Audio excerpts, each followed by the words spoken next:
Today's episode is packed with everything shocking and terrifying. Murder, torture, rape, drugs, sadism, and the dark web. We're gonna talk about a series of brutal crimes where girls went missing under mysterious circumstances, only to be found later killed in horrifying and gruesome ways. The craziest part, this killer wasn't some mentally unstable, isolated, or weirdo like you might imagine. No, he was a famous TikToker, pulling in hundreds of thousands of followers with his edgy content and charming personality. But he was living a double life, switching between different personas, each one serving a specific purpose. Amid all this horror, a bigger mystery emerged. What's the connection between these crimes and the dark web or the red rooms? How did he manage to fool everyone and use his fame as a tool to carry out these heinous acts? And what's the dark truth he's hiding behind his screen? Brace yourself for shocking details that will make you rethink everything you see online. And now, grab your favorite drink and let's dive into our story. In a dramatic turn of events, the police station got a call from a passerby reporting a girl's body dumped on the side of the road. When they arrived at the scene and examined the body, there was no way to identify her. She was completely naked, her features disfigured, and there were clear signs of extreme torture. The police tried to find any clues, but they came up empty-handed. There weren't even any missing persons reports that matched her description. As tension grew, another call came in, this time from a location far from the first, adding even more terror. Another girl's body found inside a suitcase, also naked with deep torture marks, and her face completely mutilated to hide her identity. Shortly after, a third girl was found, also in a suitcase dumped on the side of the road, naked and disfigured like the others, but her body had started to decompose, meaning she'd been dead for a while. Fear started spreading among the locals, pushing the authorities to ramp up their efforts. As the investigation unfolded, the police began to suspect that the killer of all three girls was the same person. The medical reports showed many similarities: whip marks, traces of drugs in their blood, and evidence of sadistic sexual violence before, during, and even after their deaths. All three were strangled to death. What made things even more complicated was that the victims were from different provinces. After a long search, the police finally identified the three victims. The first was a 19-year-old college student. The second was Noura, a 29-year-old housewife. And the third was Amira, a 34-year-old woman. The case became a public sensation, with more bodies turning up periodically, and people started getting scared, pressuring the police to catch the killer ASAP. After that, the police started reviewing surveillance cameras and road radars where the bodies were found. They noticed a car that appeared at all three locations. After tracking the license plate, they discovered the car belonged to a guy named Kareem. The police immediately moved in, raided his apartment, and interrogated him. Under pressure, Kareem confessed to being the killer they were looking for. He even offered to reenact the crimes. But while being taken to the crime scenes, he managed to escape. A few days later, they found him hiding in a public park. As the investigation continued, horrifying and painful details started to surface. But before we get into that, let me introduce you to Kareem, the TikTok killer. In 1987, Kareem, later known in the media as the TikTok killer, was born in Alexandria, Egypt. He was a normal, quiet kid, just like any other. Growing up in a wealthy family with American citizenship, Kareem was a top-notch student, always striving to stand out. Even if met with a little weird to get attention, his family decided to move to the US to chase the dreams he'd started as a kid. But he ended up finishing his university studies in Egypt, where his first persona emerged. A polished, organized, and a likable student who everyone adored. He got hooked on the American University in Cairo and decided to enroll there, continuing his streak as a top student. After his undergrad, he went on to get a PhD in psychology, specializing in modifying abnormal behavior. After earning his PhD, he met his wife, Lubna, in Alexandria. She's Irish and and with her he showed off his second persona, the cultured, PhD-holding intellectual. This was the image he promoted to everyone around him. But soon, signs of a darker personality started to surface. The couple moved to the US, where Kareem planned to stay permanently. They lived there for 5 years and had a son named Zayn, but then cracks began to show in their relationship due to clashing personalities. Things got worse when Kareem was sentenced to 2 years in prison for luring and raping a girl, who later reported him. Before the police could arrest him, he fled back to Egypt. Kareem decided to start fresh in Egypt. In 2017, he opened a tattoo studio with his wife, who managed the business. At the same time, he landed a job as an English teacher at a school and enrolled his son there too. At first, Kareem's perfect, disciplined persona was front and center, and he was well liked by everyone around him. But in 2019,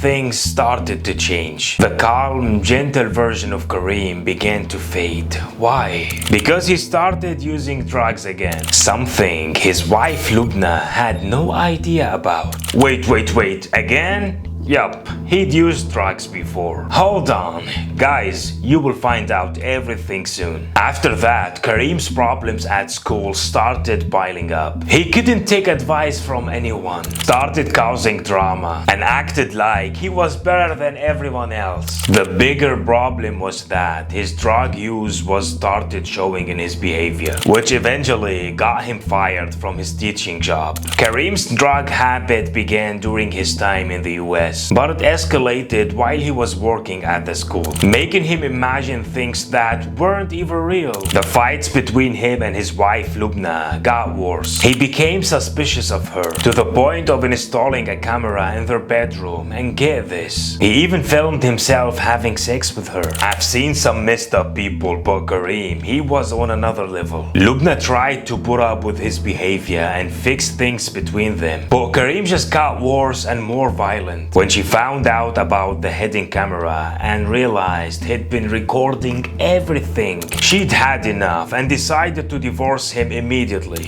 Did Kareem take it well? Of course not. He started threatening to kill her, took her to court, and accused her of cheating with his best friend. He even won custody of their son. This is when Kareem's third hidden persona started to show, the one his ex-wife got a glimpse of. After the divorce, Kareem bought an apartment in the upscale 5th settlement area, inside the fancy gated community. He asked the contractor to soundproof one of the rooms completely, so no one could hear what was happening inside. He claimed it was because of his obsession with music and making videos for the internet. But let's be real, guys, you can probably guess what that room was really for. Anyway, Kareem settled into the apartment and created his TikTok account to post educational English content. He even made a video promoting an app that helps tracking the movements of kids and wives to ensure their safety outside the home. His account blew up, reaching over 600,000 followers, who were captivated by his style, charm, and his weird tattoos. He used his fame to lure in girls who were mesmerized by his persona. But after his crimes were discovered, a flood of users reported his account to TikTok, demanding it to be shut down. At first, Kareem would charm girls, had paid sex with them, then ditched them. Slowly he started filming them and selling the clips on the dark web for cash. Over time though, Kareem grew bored of this routine. He decided to force the girls into taking drugs before violently, sadistically assaulting them. But even that stopped satisfying him, and soon the truly horrifying part of the story began. That's when the second vile chapter entered the picture. Hanan. She played a key role in Kareem's string of horrific crimes. Her job was to lure girls to fit his very specific criteria, like being outsiders, girls from other provinces, here to school or to work, or orphans, so no one would ask questions if they vanished. Oh, and they had to be young and petite. You'll see why later. Hanan targeted vulnerable girls arriving in Cairo for work or studies. She'd act all sweet and sympathetic, offering them a place place to stay, then trapped them in her prostitution ring before handing them over to Kareem. But Hanan didn't stop there. She even dragged her own young daughter Shahid into this nightmare. She sent Shahid to Kareem, thinking he'd go easy on her because she was her daughter. Wrong. Kareem brutally assaulted and raped the girl. When Shahid returned, she begged her mom never to send her back, saying it was the worst experience in her life. Seriously, how could a mother sell out her own kid? She's a monster, not a mom. Even animals show more mercy. Soon after, Rahma emerged as Kareem's first victim. There are two versions of how they met. The first claims Kareem found her online, preying on her financial struggles by luring her with a lucrative job offer. The second suggests that Rahma was close friends with Shahid, Hanan's daughter, and that Hanan herself delivered her to Kareem. Either way, Rahma was young, petite, and just 19. But honestly, which version is true doesn't matter. What's important is what happened to the poor girl. Kareem was drawn to Rahma because she fit his checklist: young, small, and beautiful, and desperate for money. He coaxed her into his apartment under the gaze of discussing the job. But wait. Kareem had a 10-year-old son living with him. How did he pull this off with the kid around him?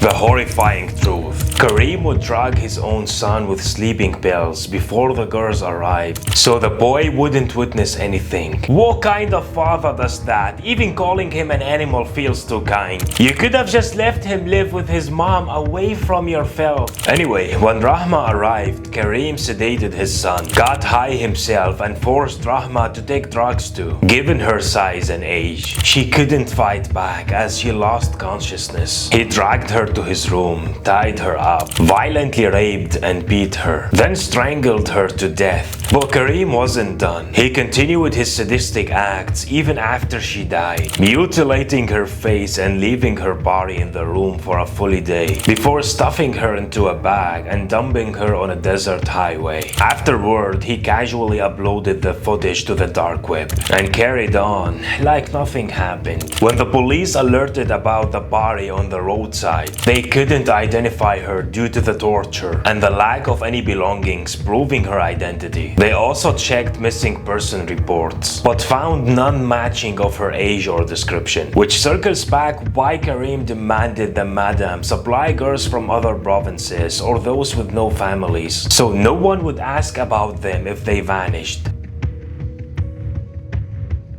Rahma wasn't the only one. Miles away, another young woman fell into his trap the moment she entered his apartment. Kareem rambled about his life abroad, his marital issues, and casually mentioned his 10-year-old son was in the next room. Minutes later, both took drugs, and the girl lost consciousness. Kareem took advantage, strangled her with a rope, then did to her what he'd done to the first victim. He left the corpse in the apartment for 12 hours, stuffed it into a travel bag, transported it into his car, and dumped it in a different location. Afterward, he returned home, resumed his daily tasks as if he'd committed no crime. He even appeared on social media platforms giving English lessons. Here's 5 ways to call in sick to work like a professional. I'm sorry, I'm not feeling well today, unfortunately. And lecturing about reforming deviant behavior. But that wasn't the end. Less than a month later, the TikTok killer was set to claim his third victim. After a request of his accomplice, another girl was delivered. Specifically in the mid-May 2023, the third victim, named Amira, a woman in her 30s, was brought to the suspect's apartment. His method of killing her didn't differ from the first 2 victims. He carried out his crime, transported her body in his car, dumped it on a different desert road, then uploaded the footage to the dark web. Now the question is, were these 3 his only victims or are there more? And the bigger question, what drove Kareem to all this? A married man with a beautiful wife, a child, and a job as a teacher at a private school. A calm, stable life. What was the root cause of this transformation? On June 12, the trial of Kareem Mohammed Salim, known as the TikTok killer, began at the Cairo Criminal Court. The accused sat in a dark corner of the defendant's cage, staring at the floor as if he trying to escape himself, while his family was notably absent. As the prosecution read the charges, he was accused of brutally murdering 3 women and dumping their bodies in desert areas across Cairo, Ismailia, and Port Said. When the judge asked him to respond, he denied the charges, blaming his crimes on psychological disorders he claimed stemmed from being betrayed by his ex-wife. He argued that this betrayal fueled his desire to take revenge on all women, a weak attempt to downplay his guilt or evade punishment. Kareem's words sounded hesitant, his voice shaky, as if he was trying to convince himself more than anyone else. But everyone in the courtroom, including his new defense team, appointed after the previous one resigned, saw through his excuses. The overwhelming evidence left no room for sympathy. During a visual reenactment of his crimes, Kareem managed to trick the security team and escaped using a parked car, but security forces quickly chased him down and arrested him after a short pursuit. His electronics devices, 2 phones, and a laptop were seized to uncover further evidence and crimes. July 16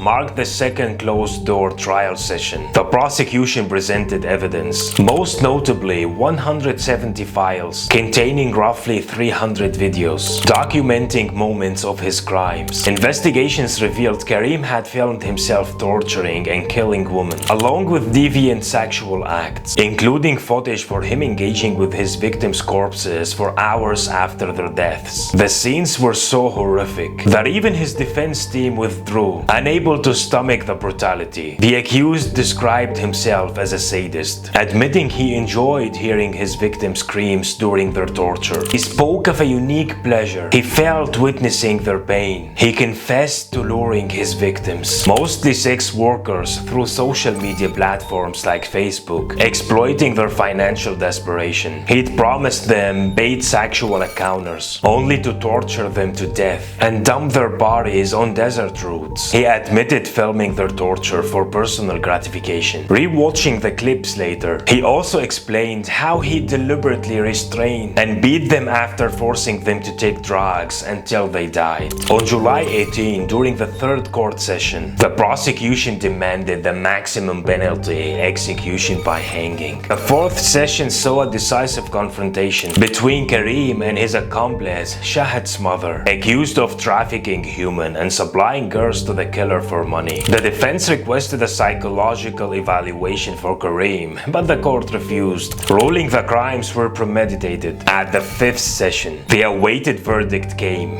death by hanging. The judge declared his crimes a violation of blood and sanctity. As for Shahad's mother, she received a 10-year prison sentence and a 200,000 EGP fine for human trafficking. The killer's execution closed a dark chapter in the city's history. The psychological scars of these crimes will haunt the victims' families and Kareem's young innocent son forever. How does someone become a monster? What factors drove him to commit such atrocities? And so, the curtain fell on one of the most horrific crimes society has ever witnessed. But what do you guys think? Was this punishment enough? Will it stop others like him in the future? The bigger question remains: was his wife's alleged betrayal really the cause? Or were there deeper, undisclosed motives? Especially since he's a proven liar and her betrayal was never confirmed. Did society or his environment play a role in shaping this twisted psyche? Do you think justice been served? And what can be done to prevent such crimes from happening again? Share your thoughts on this shocking case. If you found this story gripping, drop a like and subscribe to the channel to support my work.